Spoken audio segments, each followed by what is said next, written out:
By introduction, my name is Michelle Brown. I'm the principal and CEO of Into Action Coaching. We are a New Jersey-based executive coaching and talent management agency, having the honor of partnering with organizations, actually not only here in the United States, but around the world, in helping them create cultures that are led by leaders that are inspirational and motivational. And the whole aspect of diversity, equity, and inclusion has very quickly become a concentrated focus of a lot of the services that we offer. So I'm glad to be here with my partner in crime, Amber Forrester. I know she's currently traveling. Amber, are you able to introduce yourself and sort of meet our guest today? Or would you like me to do that for you?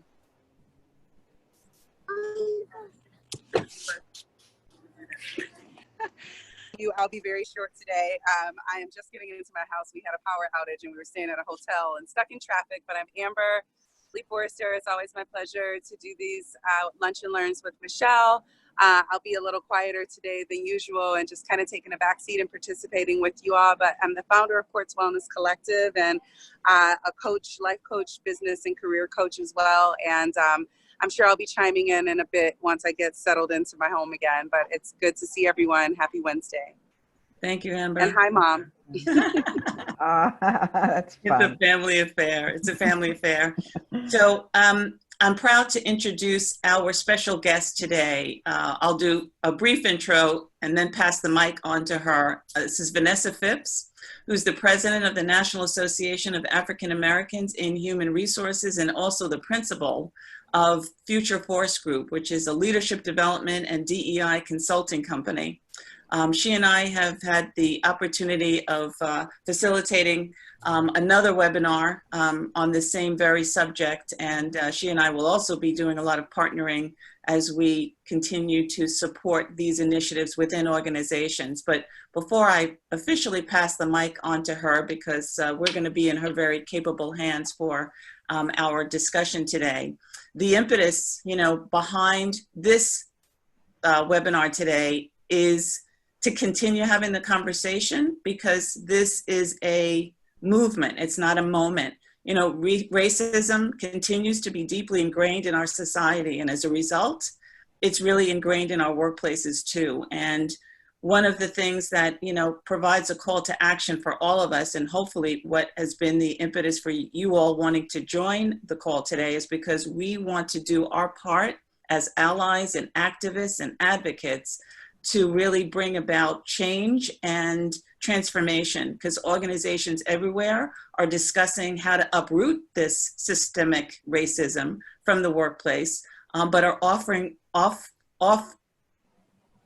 alternatively wondering, where do we start? So, our hope today is that with our collective minds, we can begin to come up with some solutions that we can offer to our organizations and really be a part of the solution and resolve this problem. So with that, I will pass it on to Vanessa, who can introduce herself and to kick us off. Thank you very, very much, Michelle. And hi, everyone. How are you? Hi, Davina. I get excited when I see the faces and names of people who are outside of New Jersey joining these calls. And so when we last Thursday had our panel event and there were people who joined from London and Brussels, it was a little bit mind-blowing. And it says to me that this is the kind of conversation that isn't just starting with an end in mind, but will continue. So I love that.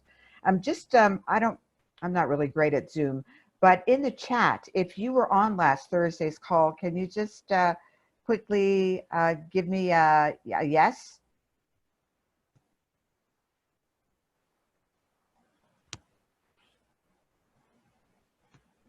Okay. I remember Leslie. Yeah, okay. So I will I will tell you that I absolutely love, Michelle, the way you sort of teed this up, because this is indeed a continuation from those conversations. When I looked at the chat download from that, a lot of what was said was that we didn't talk about how to do this. We talked about some of the challenges that we're having as people of color and as white people who want to be allies and get involved in a movement in their organizations, but how do we do that? And so rather than spending this hour or whatever time we have here today with my talking about how we do that, I want to get all of you involved in some of those conversations. So I'm just going to walk through a couple of slides to get the juices flowing and to share with you some of what I talk about in my sessions with clients who are really, really committed to doing this great work. So I'm going to fumble around for 2 seconds to get my screen visible with all of you, and then we will start.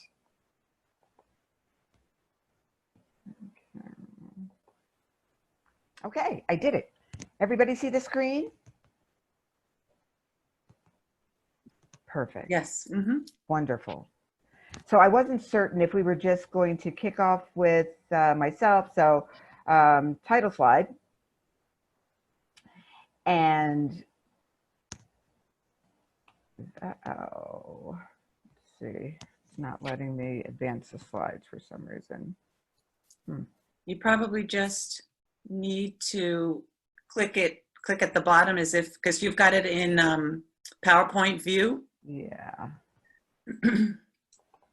Okay. There you go. All right. So then I'll look at these two beautiful women and oh, there I am too. 3 beautiful women. Thank you very much.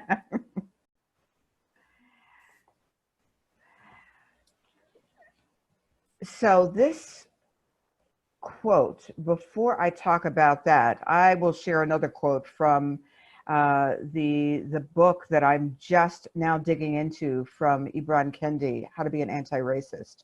And in that book, he said that at its core, racism is a powerful system that creates false hierarchies of human value. And you see here what Dr. Hardy, who is a sociologist, is saying. The reality being that the group that has the most power and privilege also has the most responsibility to mitigate and to support the eradication of whatever those issues are. It kind of, for me, took me quite honestly to the Bible in Luke, where the quote is something like, or the scripture is something like, unto whom much is given, much is required. And even though there, Luke is talking about wealth and the ability to share those things that are good, the same things apply here.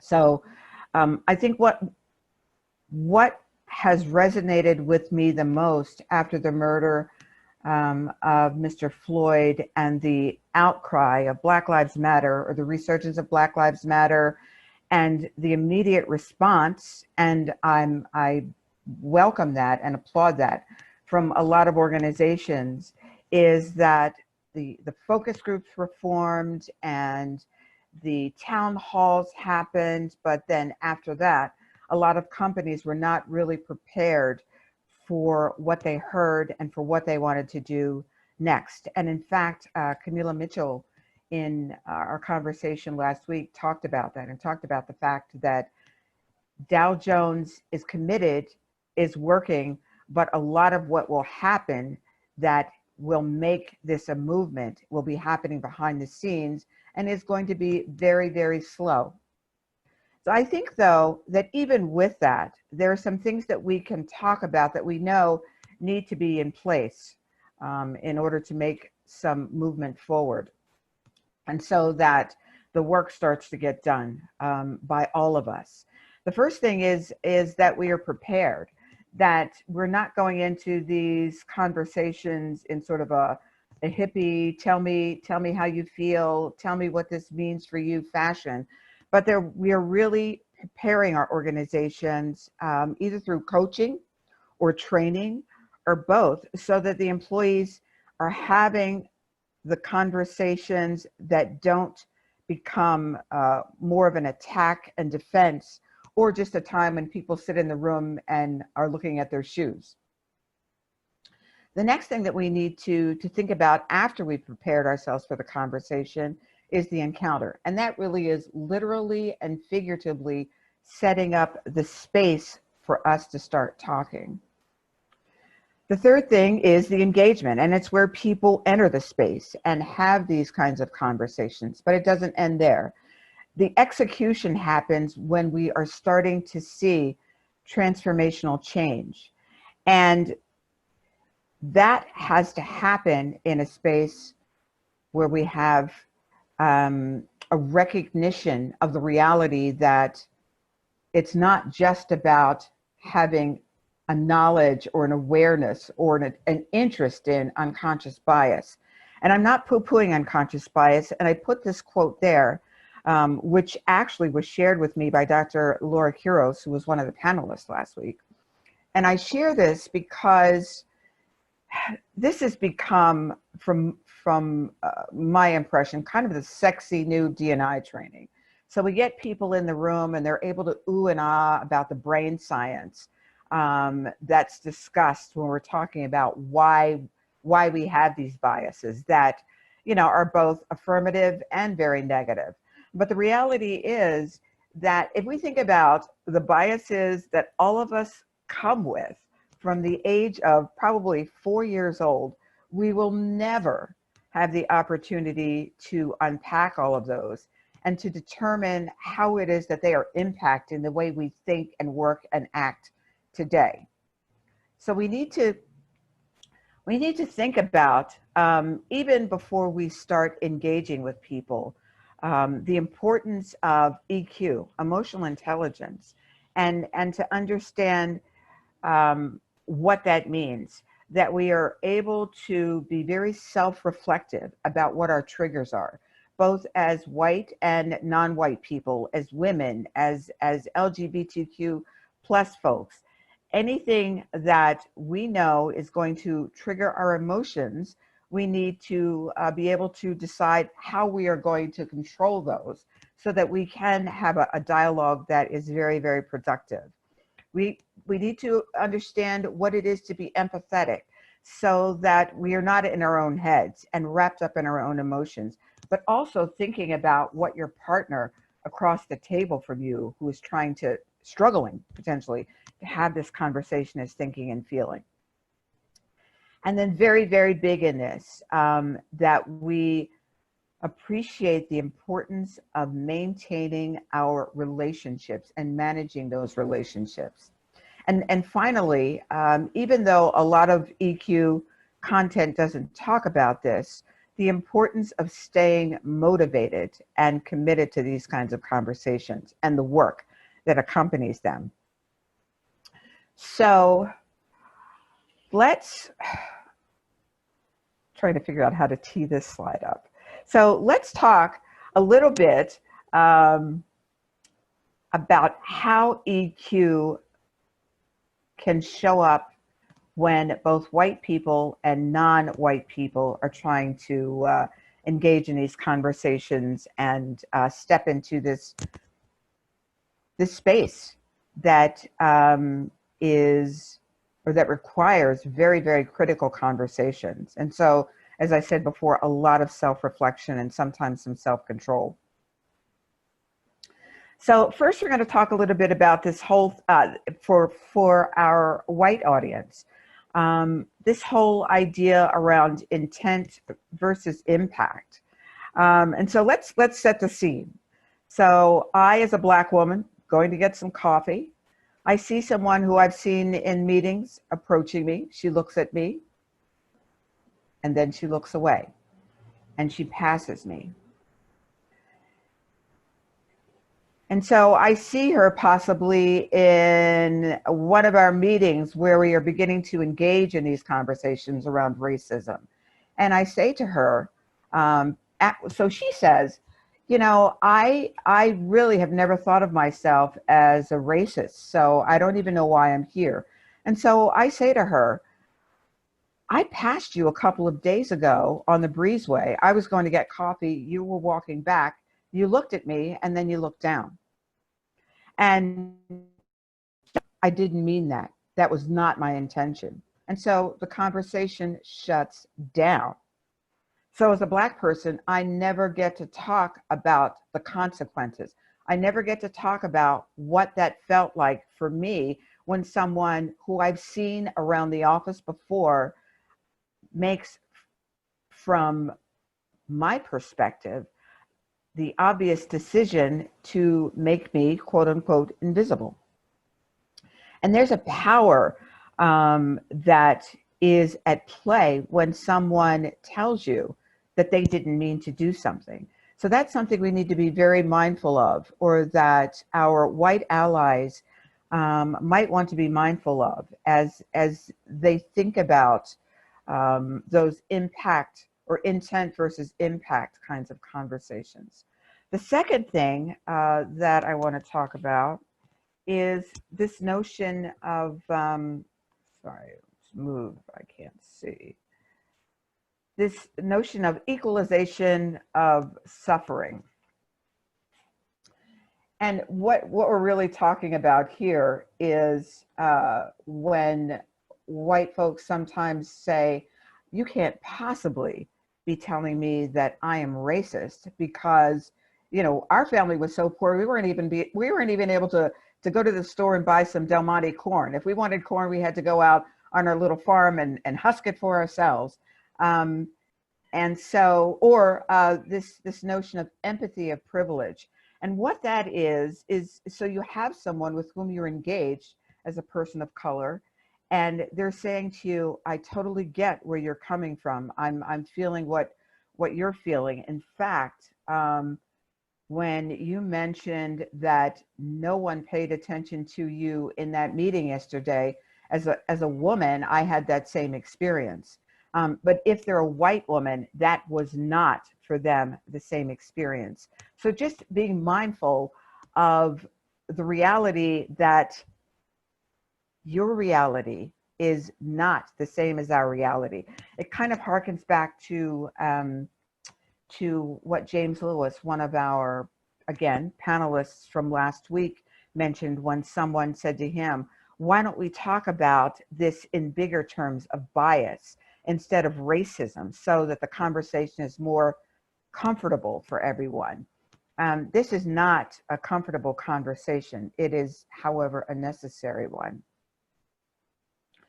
So let's talk about the experiences of people of color and the absolute necessity of all of us, you, needing to reclaim your voice. We put ourselves on mute for a long time. And a lot of that, in a lot of instances, is because we are marginalized. And it has become for us sometimes a matter of survival. So as I think about the quote unquote talk that Black parents give to young Black men when they give them the car keys, and the way that we have to shut ourselves down at work sometimes because we need to work and are afraid of losing that work if we speak out in the way that we want to. Or sometimes that we are going to be viewed as being aggressive, if that is indeed something that is attributed to us based on our racial identity or ethnic identity. The second thing that is so important for us is to regulate our rage. Rage comes from having had our voices silenced for so long. And I think certainly the pain that comes from that. But now we need to focus on allowing our souls to thrive and understand that because we have not been able to have people understand this pain, that we have had others sort of justify or interpret our experiences through their lens, or we've had people who just did not want to hear us. That is now not the way we will need to grow in order that we are emotionally healthy and stable and are really able to contribute in a fair and responsible way to the conversations that need to ensue. And so with that, I think it's time for us to engage in some table talk. And I just want to say to you, this is not the kind of deep conversation that may come out after you have hopefully had training and opportunities to prepare yourself to engage in the conversations. These, however, are questions that I think it might be fun and interesting for all of us to have an opportunity to talk about. And I'm going to throw them up here now. And they all have numbers. And I am going to defer to either Michelle or Amber to talk about or describe how we can have these conversations with the thought that we will get together in smaller groups, that we will assign a thought leader, someone to sort of get the convo going, and that the poor person who's also going to be taking the notes, or the scribe, is also going to be the spokesperson. So there will be plenty of time for that person to also make certain that they have gathered and synthesized what the entire group wants to share.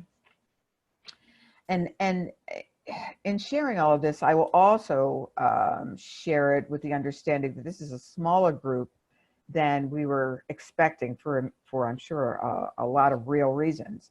So Amber or Michelle, do you want to kind of? Sure.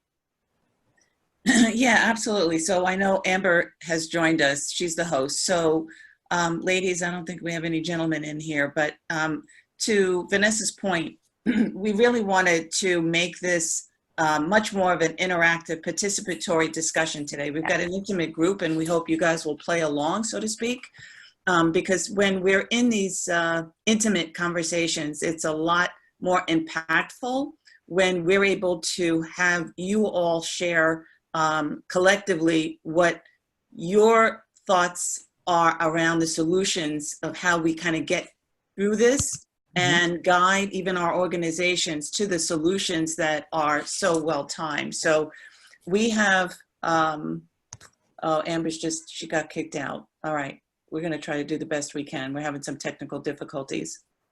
So the thought is we have 14 people as attendees, and we have 5 questions. Originally, we wanted to be able to have enough of a collection. We would have to have like 3 people per question. Why don't we pick 3 questions, and we can have 5-ish per group for okay. each group. All right. Okay, that's perfect. That'll be perfect. So we need Amber to come back in because we need, trying to figure, Amber, okay, Amber, can you hear us? Can you speak? She's got herself, I think, muted.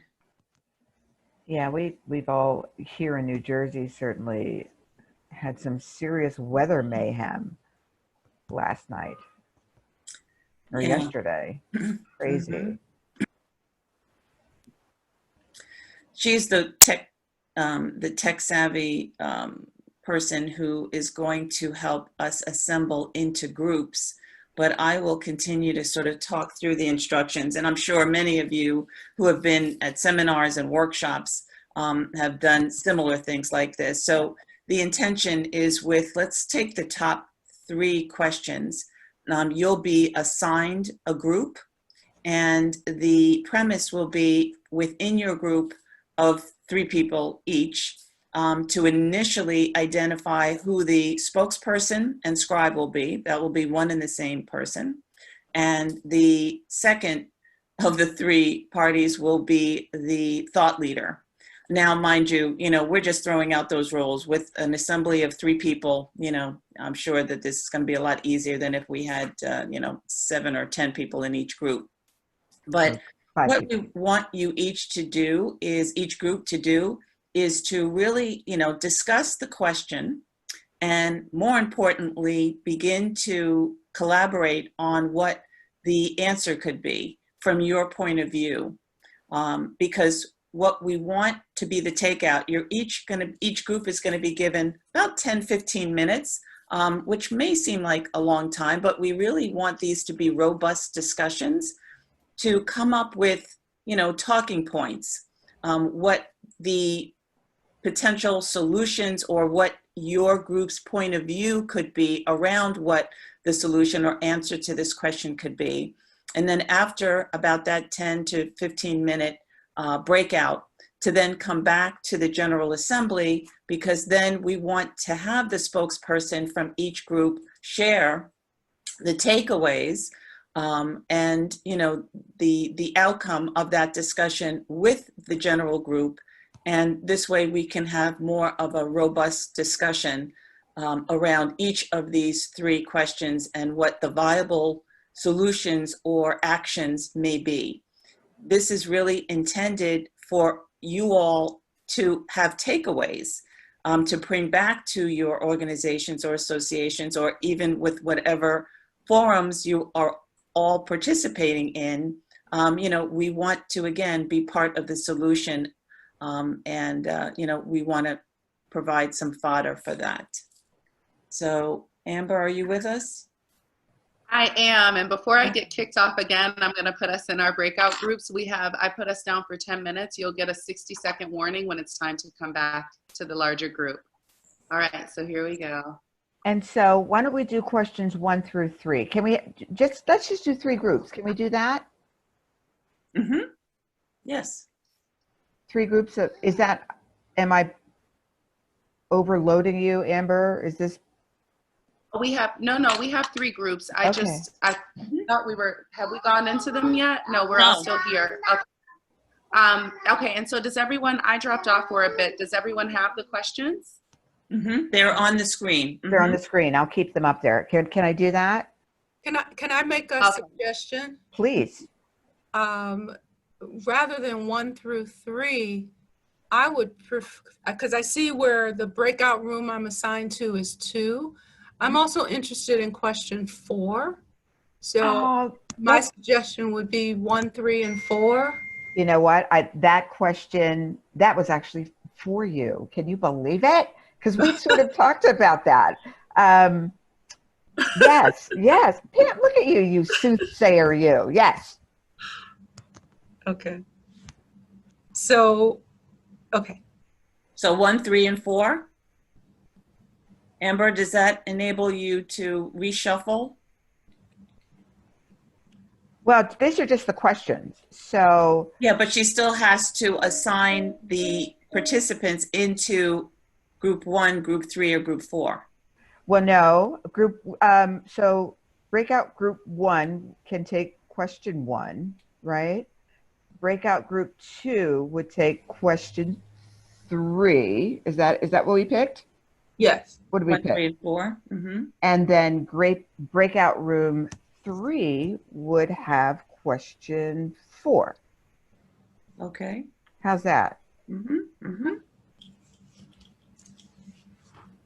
So does anyone have any questions before you enter into your breakout group? You want to unmute, or if you want to capture it in the chat, any questions? It would be better if you can unmute yourself. Mm-hmm. So are you only going to see, and you'll be interacting on screen with the people in your breakout group? Yes. Okay. Because I'm still, okay, let's see. I just got thrown out of my breakout room. Were you being rowdy? Sorry about that. Oh, okay. No,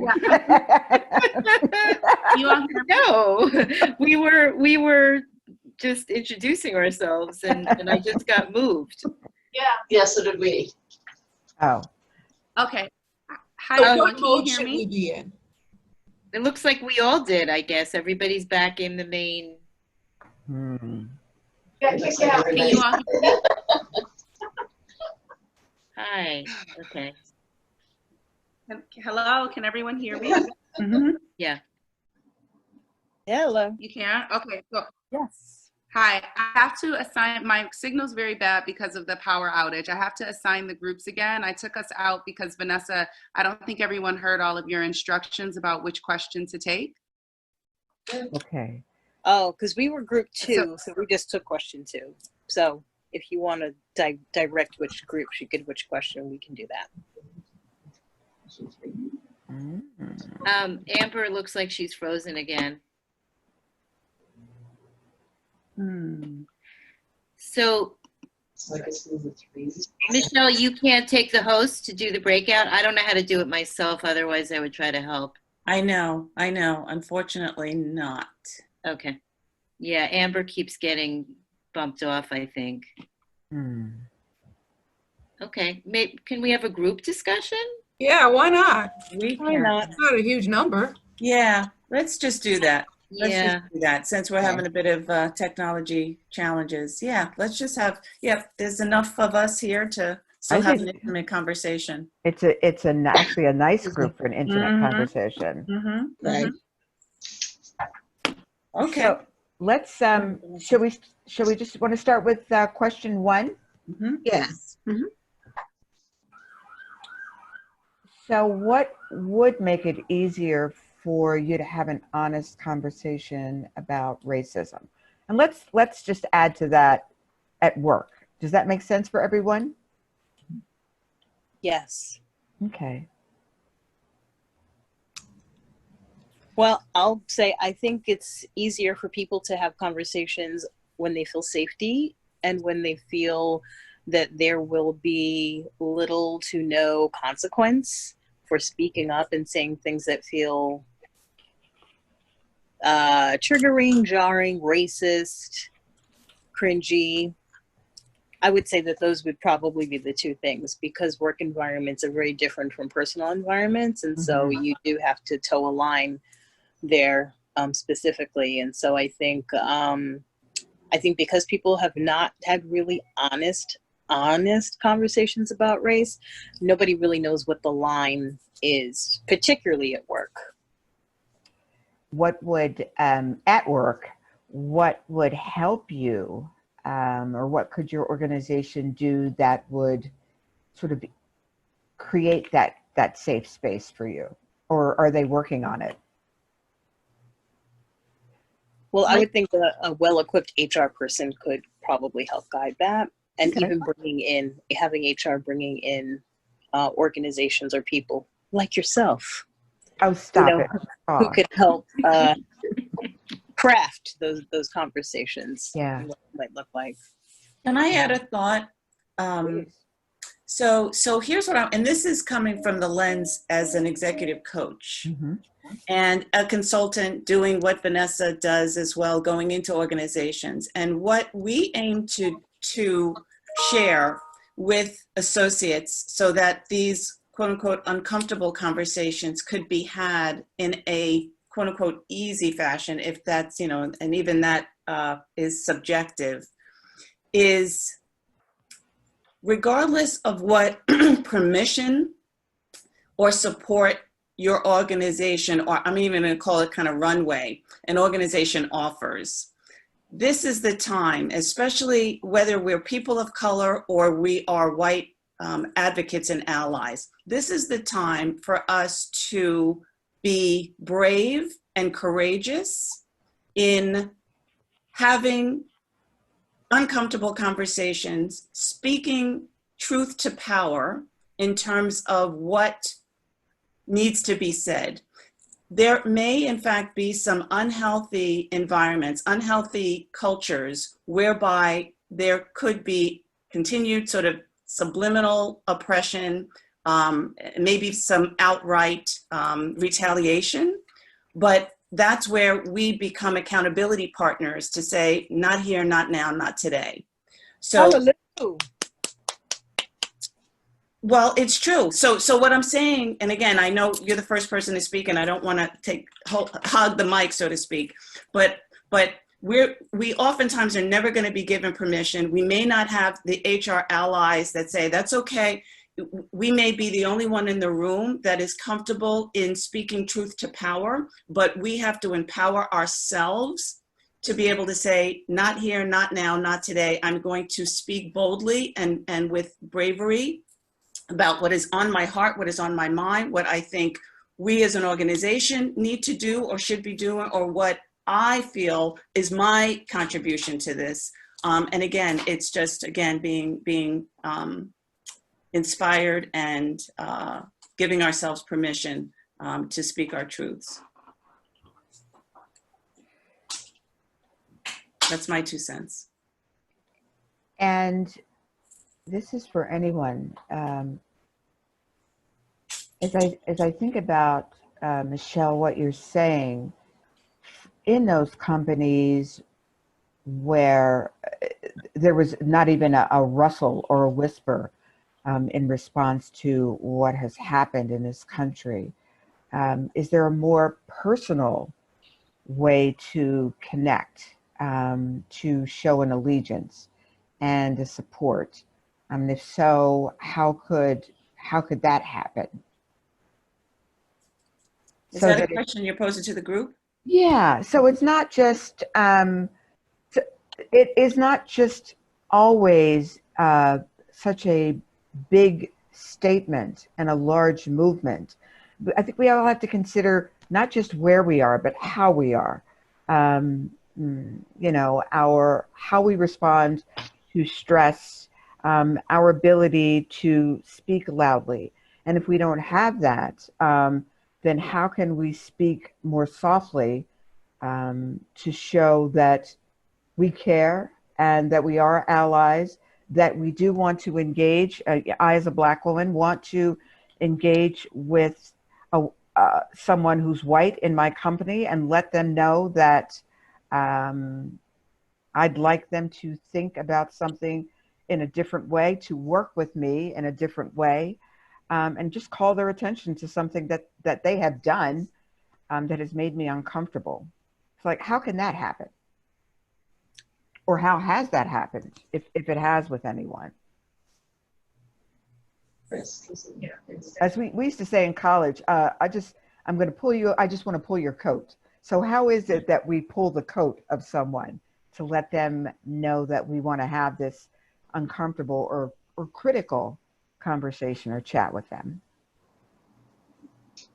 I think it also opens the door to changing, the way I kind of see it is changing the template. And what I mean by that is we've always been taught you do not speak about politics, race, and religion on the job. So what's happening now is a huge shift, not only in the country, but in the employment culture of suddenly telling people, you know what, it's okay to have these discussions.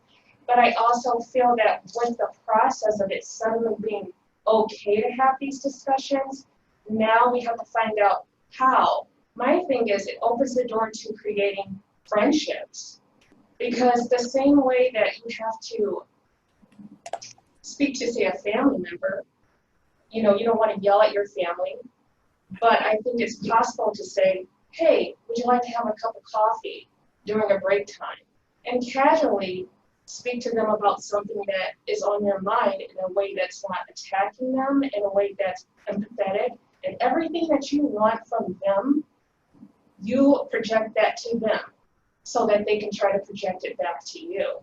But it first has to start with the mentality that it's okay to have this discussion, which is a huge, huge process. It's amazing that we're in workspaces for a longer time than we are with our friends or with our family. And it feels so counterintuitive to have these very particular walls. I mean, I do believe that people have to have boundaries, but it's so counterintuitive to the way that and I attribute this greatly to capitalism, which I think is attached to patriarchy, which is attached to white supremacy, which is attached to why we're all having this conversation. I think that there are some things that are just sort of diametrically opposed to our spirit and the way that we function as human beings, that where we get forced into these workspaces to be in them for 10 and 12 and 15 hours, a week, and then we go home to our loved ones and we have nothing. We're depleted. We have nothing. And so we're supposed to have those intimate relationships with people which we are now depleted, but we have to show up and be 100% in our workspaces in places that don't even feel emotionally rich or safe. It's really, I don't know the answer to it, but it just feels so counterintuitive and counterproductive as to the spirits of human beings and the way that we function. You're absolutely right, Desi. So agree. Yeah. I'm sorry, Pam, was there something you wanted to I add? just said I so agree with Desi that you especially as an HR professional, pouring 100+% into the work for 40, 50 hours a week, but not necessarily feeling the close connections that you might encounter in a more diverse workplace setting. And so I just personally find the partition between my personal life and my work life. Yet my work life is so predominant of my life, but there's still a partition there. And so getting over, beyond, or through that partition, I don't necessarily have the answers, but just kind of circling back to the first question, what would make it easier to have that honest conversation? I go back to the discussion at last week's meeting where you talked about providing a book list. And in fact, I shared that suggestion. There's a couple people, 4 people, I think, from my organization on this call. And I shared the idea of a book list as a suggestion, as a conversation starter. Books, articles, something maybe starting with the objective and then sort of finding a way into the more subjective aspects of the conversation. I love that idea. Yeah. There's something I want to add, and we want to hear from everyone because the time flies by so quickly. But there's 2 points I want to make. One is, because of the robust nature of our dialogue, and I neglected to make reference to it at the beginning, is we, with your permission, would love to extend this an additional 15 minutes. Normally we end at 1:30, it's 1:18, and we basically are just touching on one of these questions. So, we'd like to invite, for those who can afford the time, to go to 1:45 to give us more time, and we'll kind of pick up the pace. So if you've got to drop off because you've got other obligations, by all means, we understand. But for those, who can stay on, we would love that. And that's the first thing. And then I'll make my second comment pretty quickly. I know Pam said she doesn't have the answer, and Desi raised a really, really good point. And I'm telling you, ladies, my heart is pumping, because what I want to say is, this is the time we have to change the paradigm, that we are no longer compartmentalizing our lives. Work is what we do, but this is our life, okay? So what I believe has happened, and I spent 25 years in corporate before I spent, the last 15 years as an executive coach and talent management consultant. And with those, 40+ years, what I've been able to uncover, and what literal gift in conversation I offer to people that I partner with, as well as friends and family, is this is not the time for us to keep the paradigm that we cannot speak sort of a truth about what our feelings are, because whether it's politics, whether it's religion, I think the reason why those walls have been put in place is because we've not been taught or nurtured or have allowed ourselves to do it in a tactful and diplomatic way.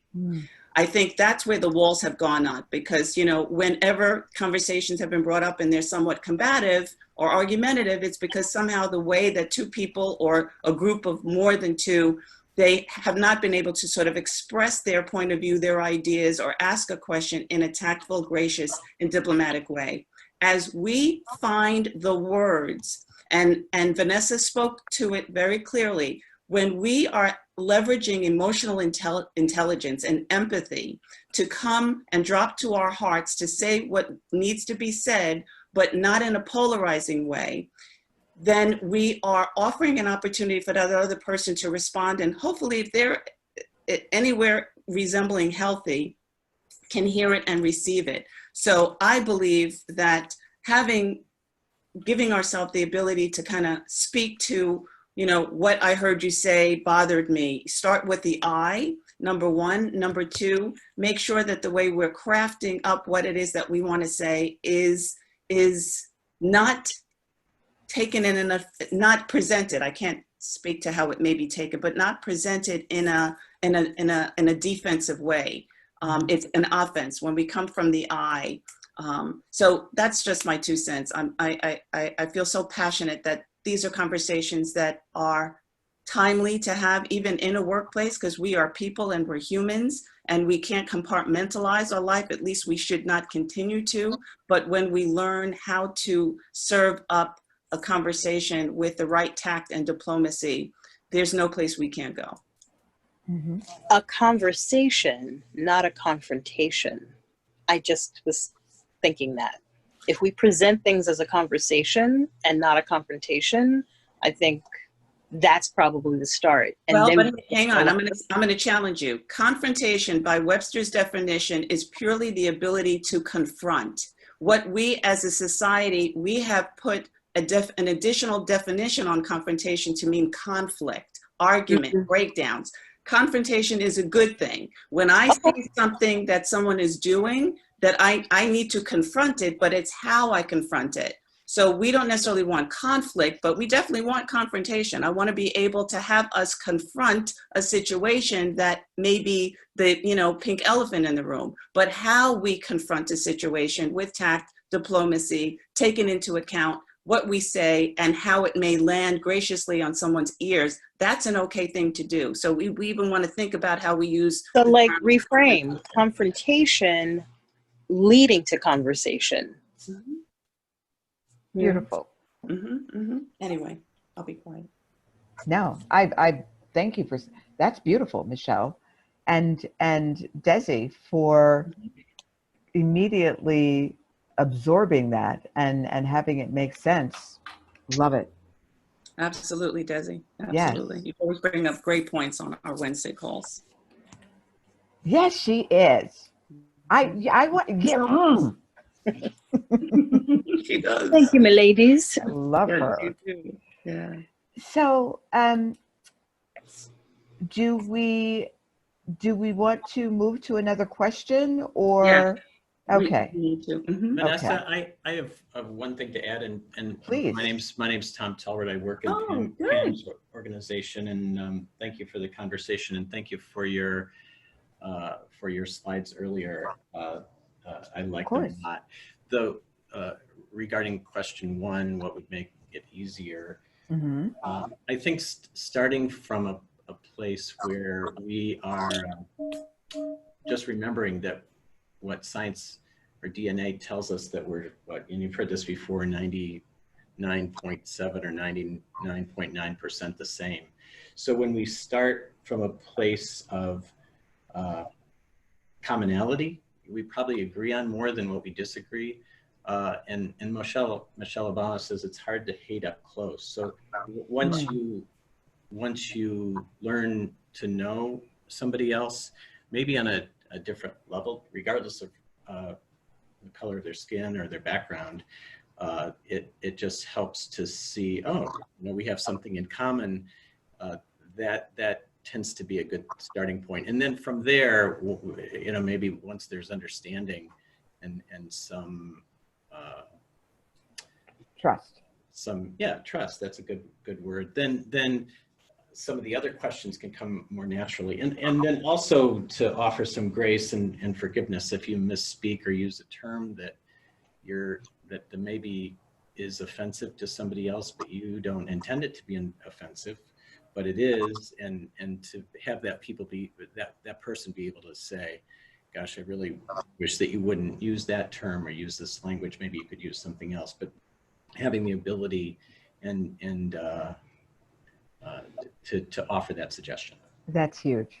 That's huge. Yes, absolutely. The ability to forgive empathetically. Absolutely. If I could just Thank you. ask a follow-up question. Hi, my name is Molly Rose, and I'm actually from a school, a private school. We instruct children who are on the autism spectrum, and we're trying to, Stephanie Trusty, my colleague, and I, we're establishing a diversity and inclusion committee.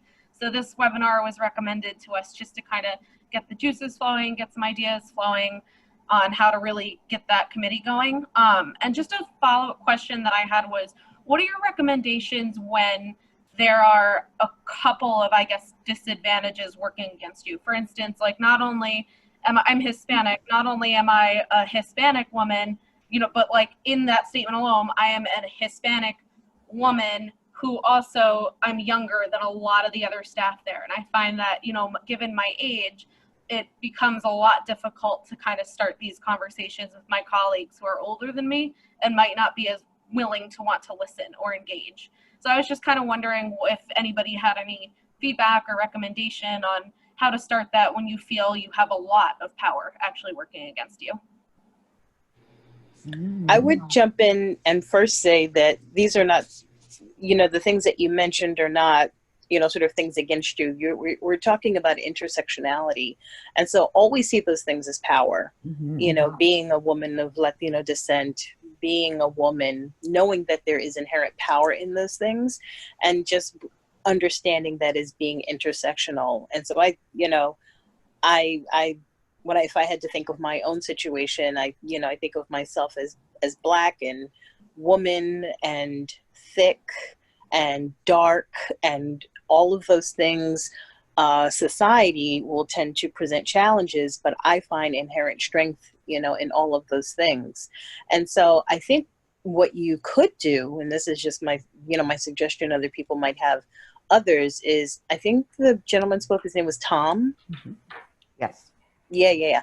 And so I have to admit, you know, when Tom was talking, I'm like, he sounds like a white person who's trying to innately put comfort in here. And this is not comfortable. So, you know, but I hear where he's coming from. And I think speaking from commonalities definitely foster, you know, further discussion.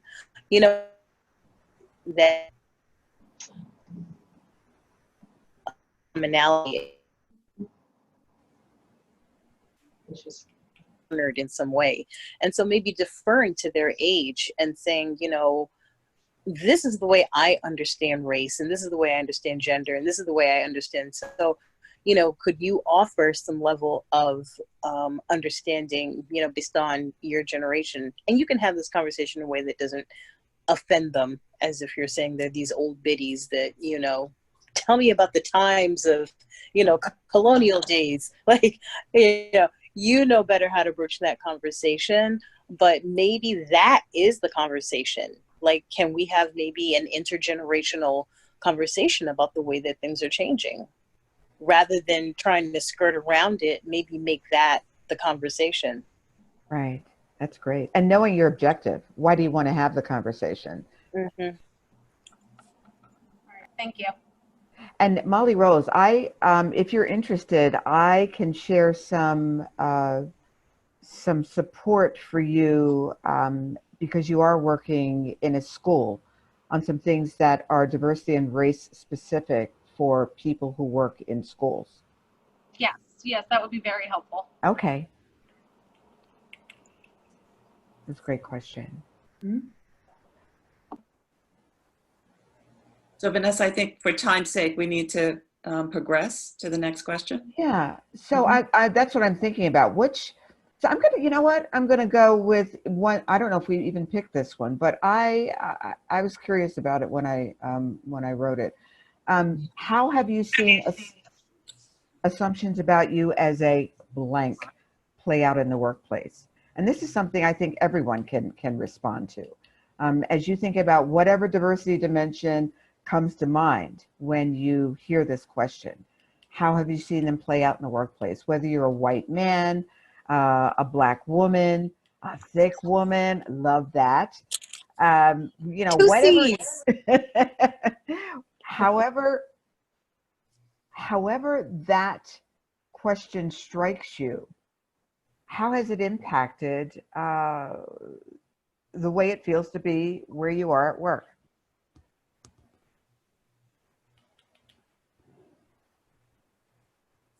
Well, I'll jump in.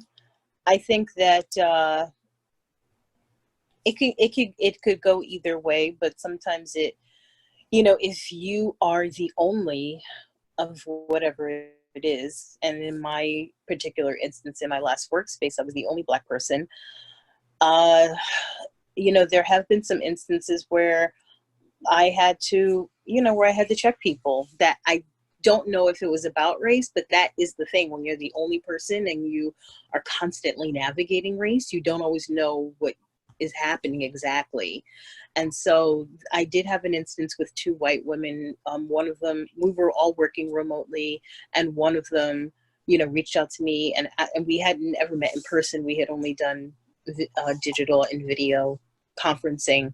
And so she was coming in from out of the country. She was going to be here for a few days. And she asked me if I wanted to meet in person and have lunch. And I said, oh, that sounds nice.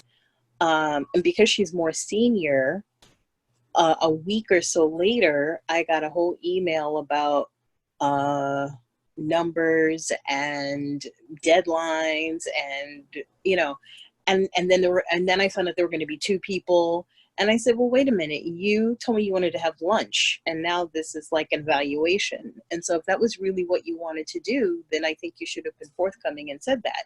And then it was like, oh no, I didn't, you know. I said, then why did you broach it with lunch?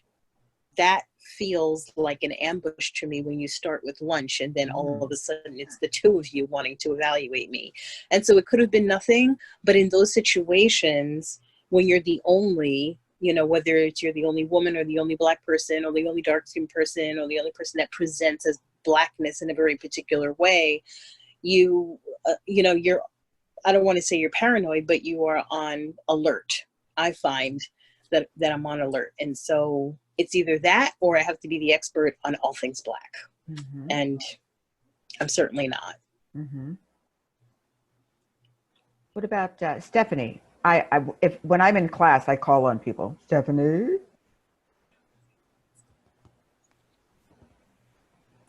Are you calling for me, Stephanie Cole? Yes. Yay! Okay. I just shoved some spaghetti in my mouth, and timing is everything. I knew I was going to get busted. All right. I knew it. I love it. Pass me that. Chew and swallow quickly. Thank you, but thank you. I'm loving this conversation. You can probably tell I'm rather outgoing, but I'm also very strong. And when the strength comes out, it tends to throw people back. Because they're like, wait a minute, where is happy, Stephanie? And I'm like, well, now's not the time to be happy. Now's the time to get some things done. And when that part of me comes out, people, I can see the calculation starting. Like, well, how long have you always been like this? Who are you now? Wait a minute, is there a time clock on? Is this going to run out? You know, TikTok, boom. What's happening? And I will wrap this up by saying someone a long time ago, and it hit me this year in 2020. And this was roughly 12 years ago. I was at a conference and I was setting up booths and setting up materials and setting up everything. And I'm one of those people that's very independent. You tell me what needs to be done, I'll go and do it. If I need help, I'll let you know. And I was rushing around the conference center doing everything. And there was a group of women, white women, young white women that, you know, were my associates. An Asian man came up to me and it threw me back and he said, Stephanie, everyone needs to carry their weight in this. I've been watching you set up this entire booth. There are other people that can help and they're not reaching out to help. Wait for it. He said, I don't want you to be the mule, M-U-L-E, of this conference setup. And because I was much younger, I was offended because my first reaction was, I can't do this by myself. I mean, I'm capable of setting up this entire setup. He said, that's not the point. The point is you are capable. That is true. The point is you should not have to, and your default reaction should not be that this is what I do. Being a much younger person at that time, I could not get what he was saying to me because all I could hear was him telling me I wasn't qualified to do a thing. But what he was telling me in his own way was, Stephanie, do not fall into the trope of the one who automatically defaults to doing the heavy lifting. As I had many other assignments in my professional career, I always think of the lesson that was taught so many years ago. And during the pandemic of 2020, it crystallized like, that's what he was trying to tell me. So I just want to shout out to that wonderful person for getting through to such a young professional all those years. I get it now. I get it. That's my contribution to the webinar today. Thank you for coming. I'm going back to my spaghetti. I immediately heard Zora Neale Hurston with the mule reference and how Black women have just been the mule historically through our passage here on these lands, these native lands that were stolen. Yeah. Yeah, for sure. So I'm going to be the timekeeper. We need to progress, and I would love for us to kind of move to question 4. I know Pam has asked for that to be addressed. But one thing I just want to make, because I just don't know how to muzzle myself properly. I love the way question number 2 was phrased. How have you seen assumptions, right? The word assumption, presumptions, first off, we need to recognize other people's opinion of us is really none of our business. Assumptions and presumptions are projections. So, in order for us to find who we are and communicate that, so this oppression, regardless of whether we are gay or African American or women or LGBTQ, whatever label or definition someone else has about that diverse group does not necessarily, we don't have to own it, and therefore truth does not need to be defended. So that's my 2 cents. I love that. All right, question 4.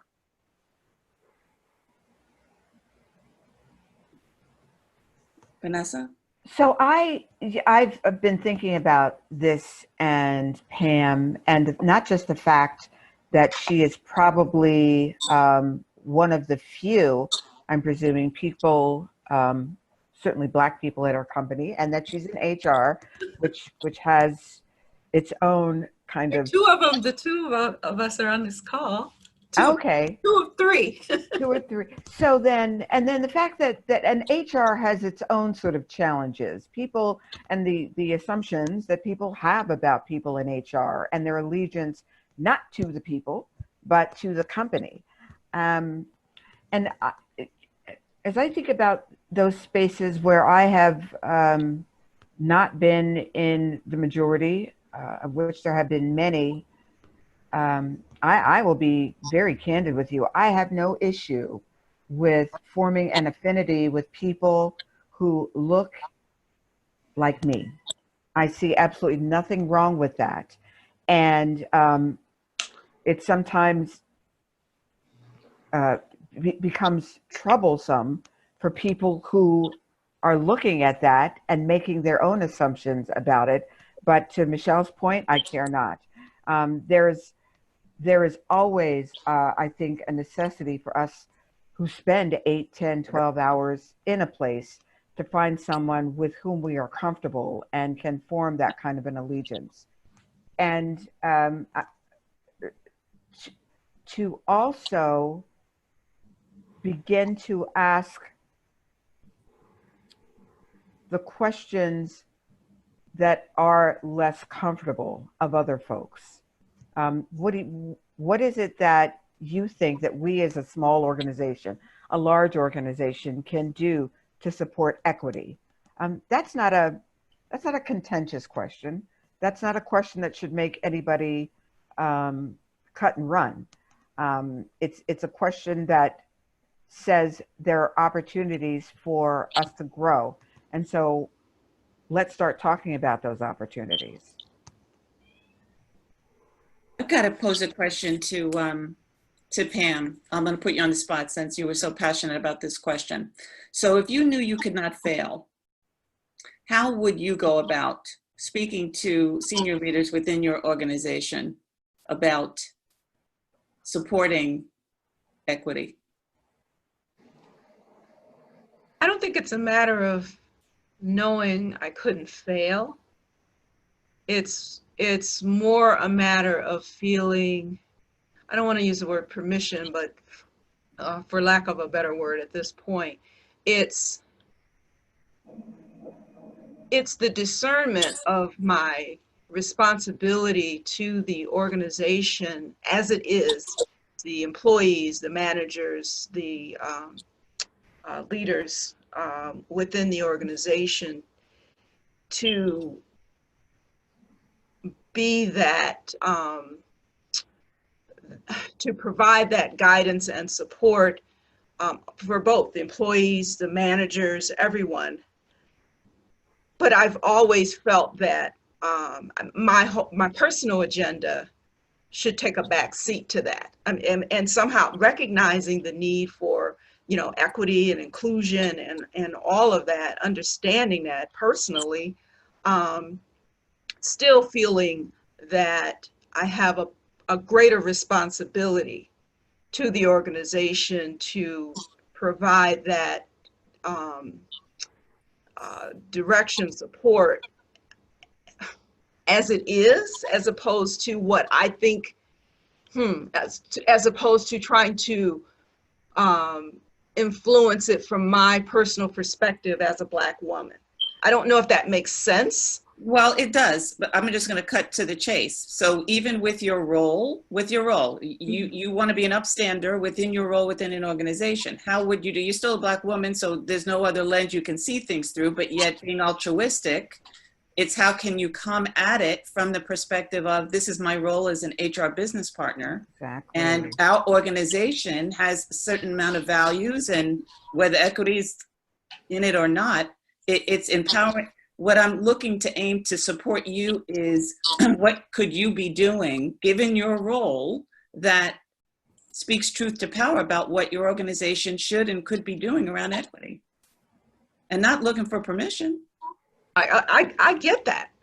I'm just being very real about the 22 years that I've been with this organization. So we are at a point now where this, as part of the sort of, you know, what's going on in the greater society, as well as, I just think that the organization has come to a point where it recognizes diversity as a value, inclusion and equity as a value. So that initiative has started. We're just starting to really identify that as a value that needs to be further promoted within the workforce. And I think that there needs to be a process of engagement with our employees to identify that as truly as a value. Because frankly, one of my concerns has been, is this organization welcoming as it relates to the concept of diversity? And what is my role in creating that climate of welcoming, speaking to power, as you very appropriately put it?